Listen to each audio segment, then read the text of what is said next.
What we're trying to learn here is properties of definite integrals. Now, I'll teach you how you do a definite integral today. And the idea is I'm giving you information. This is just kind of an exercise to help students learn properties of definite integrals. That's the idea, okay? So notice this problem right here almost matches. I gave you that the integral of f of x from 0 to 3 is 2. This has got a 5 in it, okay? Do you remember what I told you could do with that 5 in an integral?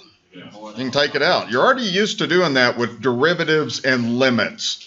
Okay, this works the same way. So you just write this as 5 times the integral from 0 to 3 of f of x dx. That mysterious 0 to 3, we'll kind of begin to talk a little bit about that more today and how you actually do that, okay, with calculus. So then the answer to that integral is 2, so 5 times 2 is 10, all right?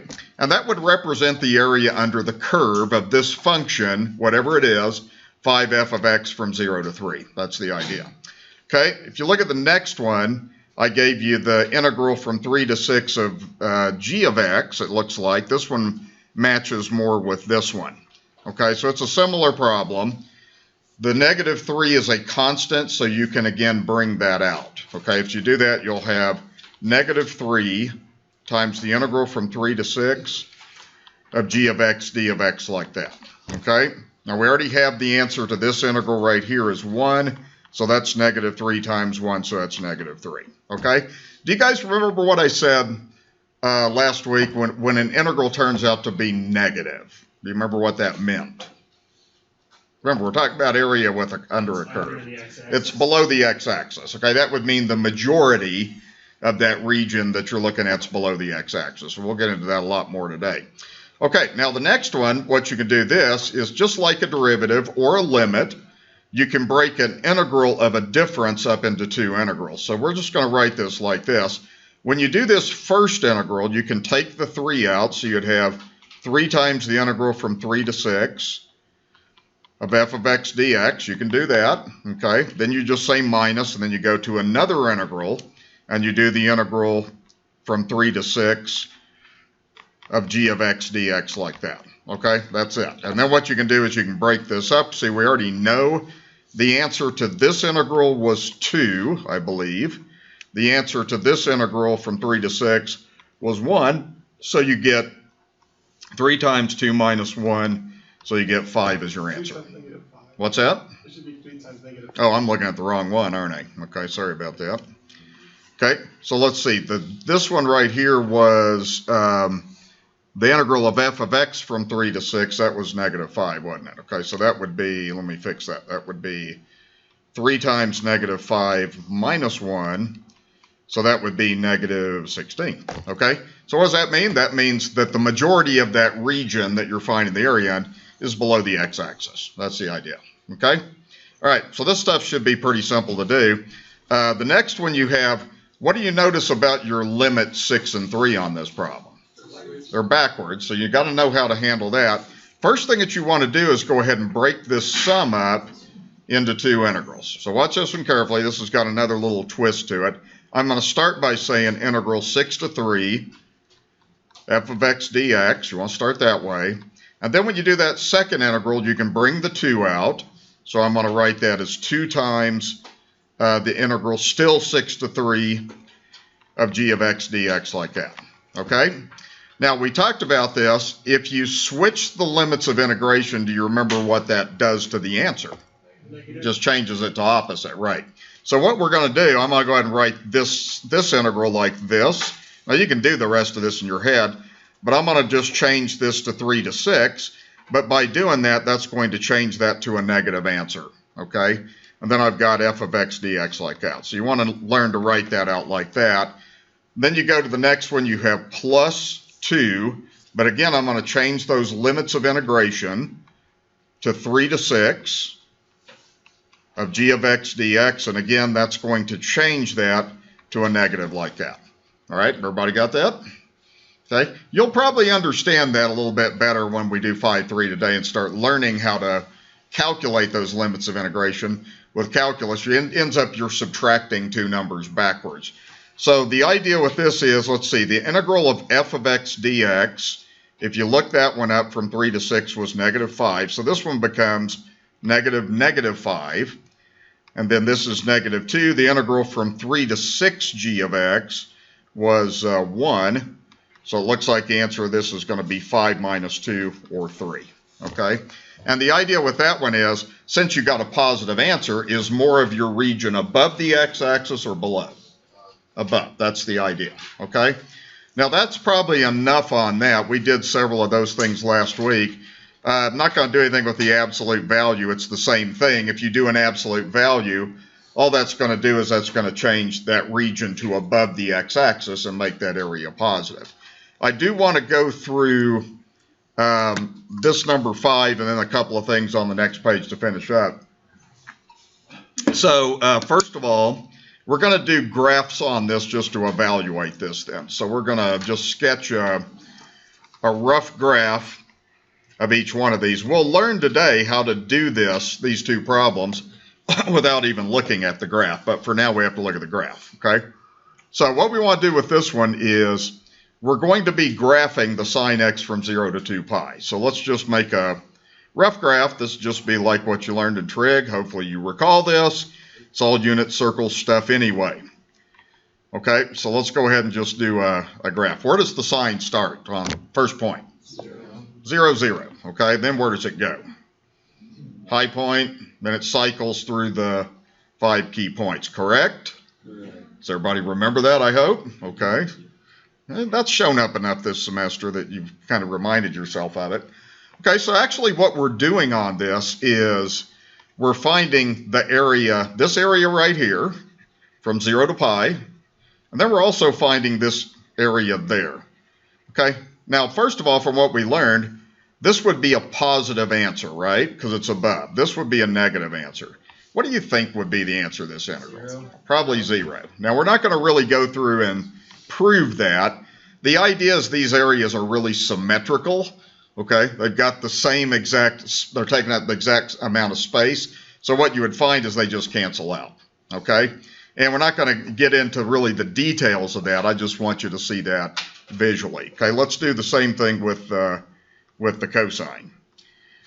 Okay, let's see what happens on this one then. So again, let's just do a graph, pi over 2, pi 3, pi over 2, and 2 pi, and 1 to -1. Okay, where does the cosine start? What's its first point? 0, 1. Okay, so it starts high, and then it goes through and cycles through these 5 key points like you learned in trigonometry. Okay, so we got that region like that. And let's see if we can reason out what might happen on this one then. So if you do that, what you end up having is you end up having a region there, and a region there, and a region there. Okay, so here's the way I look at this. This region here is going to be below the x-axis, so that part of the integral is going to be negative, right? Okay, now if you put these two things together, wouldn't it be symmetrical with that? Yes. Because see, these two things together, if you put that and that together, you really get that whole shape, don't you? Okay, so what's the answer, you think? 0 again. Okay, same idea, all right?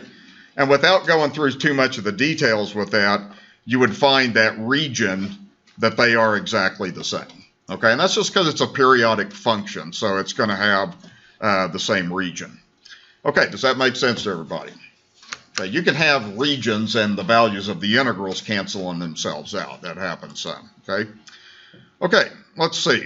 What I want to do now, I don't want to do anything with number 9 necessarily. That's not that important right now. I do want to do these graphs though. And I don't want to really do anything with this. I want to remind you, I guess, on number 6, one thing though, is when we're learning about Riemann sums, what did delta x represent? Let's see if you remember anything.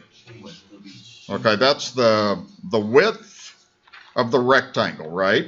Okay, so what you learn when you're dealing with an integral, that's still the same thing. That's still the width of the rectangle, but the difference is it's infinitesimally small.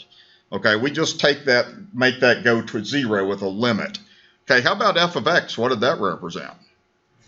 That's the height, okay? The function value is how high that rectangle is.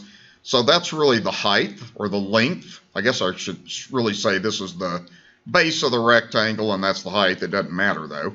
Okay, so that's the same thing. This f of x is representing the height like that. And then this right here, the a to b, is analogous to the 1 to the n. So it's really kind of the same thing. Whereas in a Riemann sum, what is n? What does that mean? It means how many rectangles you have, right? So you might have 4 rectangles, or you might have 100. Well, in calculus, you have infinite rectangles. That's the idea. I just get that dx becomes infinitesimally small, so you're summing up an infinite number of rectangles, which is pretty bizarre, isn't it? Okay? But it works beautifully, okay? All right, let's do these last 2 graphs. That's the last couple of things I want to go through. Then we'll get into 5.3 where I teach you the fundamental theorem of integral calculus. If it's fundamental theorem, it's got to be awfully important, right? It's a big deal, okay? All right, let's go ahead and graph this piecewise function. So first thing we have is we have y equals 5 from x less than or equal to 2. Okay, what kind of graph is y equals 5, by the way? It's constant, straight line, okay? So what we're going to do is, let's just go to x equals 2 and go up 5. Now you're going to put a solid dot there, okay, that's important. And then you just go out like this, okay? So that's going to be a constant like that, okay? That's the first thing you have there. All right, now the next one is 3x minus 1. That's a line, right? And if you're graphing y equals 3x minus 1, okay, what's the negative 1? What does that mean? That's the y-intercept. What's the 3? Slope, right? Okay, so graph it, okay? Now what I'm going to do with this one is, we're not going to go all the way over here. I'm going to start at negative 1 just to get the graph. So I start there, and then I can go 1, 2, 3 up and over 1, 1, 2, 3 up and over 1, and so forth like that. So I want to take that out, I think all the way up to 4, so I need to kind of go up 1, it looks like that, okay? And then I'm just going to graph that like that. Now I don't need these 2 points there because this is defined when x is greater than 2, like that. So what we have is we have a piecewise function, we have a 5, and we have a 3x minus 1. Okay, everybody with me there on the graphs? Okay, that ought to be stuff from your backgrounds pretty good. Okay, what we're going to do is we're going to do the integral from 0 to 4 f of x dx. Okay, and what that's going to mean is we're going to look at the area under the curve from 0 to 4. So what I'm going to do is let's go to this point. Let's just go straight down to 4, like that.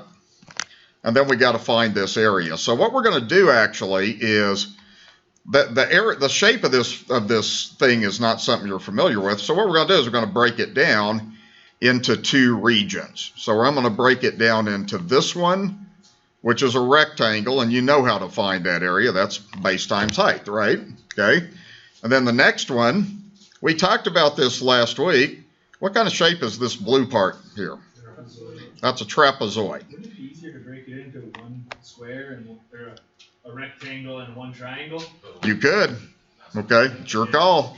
There's more than one way to do it. This is just what I saw, and the reason I thought of it is because of the 0 to 4. So what I'm really technically doing, your way would certainly give the area, but what I'm really doing is doing the integral from 0 to 2 plus the integral from 2 to 4. It'll still work though, okay? But that's the reason I'm doing what I'm doing. That makes sense. Okay? All right, just to show you that when we integrate, you know, we're going from left to right, so we're breaking it up into pieces that way. But certainly on this problem, the way you're talking about would work. Okay, so what we're going to do is we're just basically doing these 2 integrals right here. That's the idea. Now this one right here, we just do base times height. So it looks like in this rectangle, the base is 2. It looks like the height is, of course, 5. So that area is going to be 10, like that, okay? And then the trapezoid, the formula for a trapezoid is area is 1/2 the height times the sum of the 2 bases. That's a formula you need to know when you're dealing with sums, okay? So if you look at this one, the height is 2. That's the height. The height is just the distance between those bases. Okay, so the thing about this, the height is not measured that way, it's measured that way.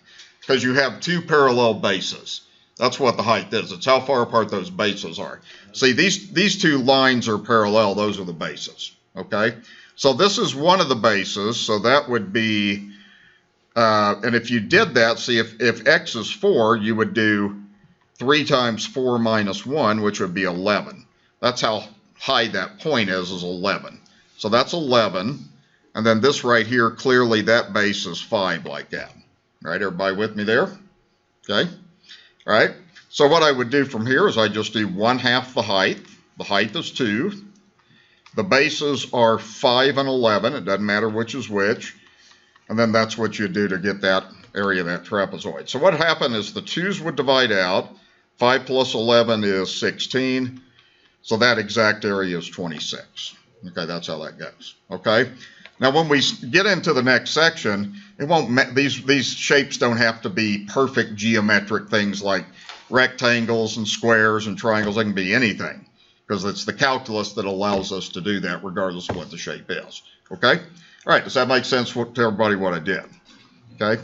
Mostly what you're doing in this section is familiarizing yourself with the properties of definite integrals and doing some of these basic geometric shapes before we get into the last thing here. Okay, let's also do this one. This has got a shape also. The function that you're working with is f of x is square root of 16 minus x squared. So let's talk about what that is. And I'm going to do this without a graphing calculator. And you'll be able to figure this out because it's a special geometric shape. It's sort of a circle, almost a circle. All right, so first of all, let's just say that this is y is equal to 16 minus x squared. Okay, what I'm going to do is I'm going to square both sides. If you don't see this, this will kind of help you see something hopefully you learned in college algebra. Okay, so that would be y squared. The right side, what happens to the right side? Radical comes off, right? You square, you know the radical comes off. Okay, so what happens in this problem is if you move the x squared to the other side, just adding x squared to both sides, you end up getting this. Does that look familiar from college algebra? Yeah. Okay, yeah, okay, that's a circle that has a center of 0, 0. And what is this radius? It's not 16, what is it? 4. It's 4, okay? So the radius is 4. And what you learn in college algebra usually you learn this, x minus h squared plus y minus k squared is equal to r squared, right? Okay, so what we have is we have a circle with a center of 0, 0 with a radius of 4, okay? So here's what we're going to do. We're going to put our center there, then we're going to go over 4, and then we're going to go ahead and draw a circle. So just kind of go up 4, down 4, and then just sketch a circle around that like that. Then we'll talk about what we're actually doing with this integral. Okay, so that's what the circle is. Now, what you're doing with this one, though, is you're doing the integral from 0 to 4, right? So all you're really interested in is this over here. However, if you go back to this function right here, this only has the positive radical. Okay, if you put in values from 0 to 4, you're not going to be down there. You're only going to be in quadrant 1 on this. What it is it's a piece of a circle. That's the idea. I did this to show you that it's a portion of a circle, but in order for both of those things to show up, it would have to say plus or minus 16 minus x squared. Does that make any sense? Okay, so that's the idea. If you put this in your graphing calculator from 0 to 4, you would just see that quarter of a circle. That's it. Okay, so what you're doing is you're doing this area just right there, and that's a fourth of a circle. Okay, so here's the way I look at this. What is the formula for the area of the whole circle? Pi r squared. So what's the formula for a fourth of a circle? Yeah, divide by 4, right. Okay, so what we'd have is we would just have the area of this circle would be 1/4 pi r squared, correct? Okay, that's the idea. All right, so now we can go through and figure this out. So all we really do on this is we do 1/4 times pi. The radius is 4.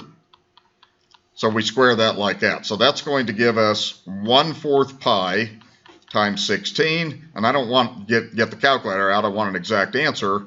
16 over 4 is 4. So you'd have 4 pi would be the answer to the area under that curve. That's the idea. Okay? All right?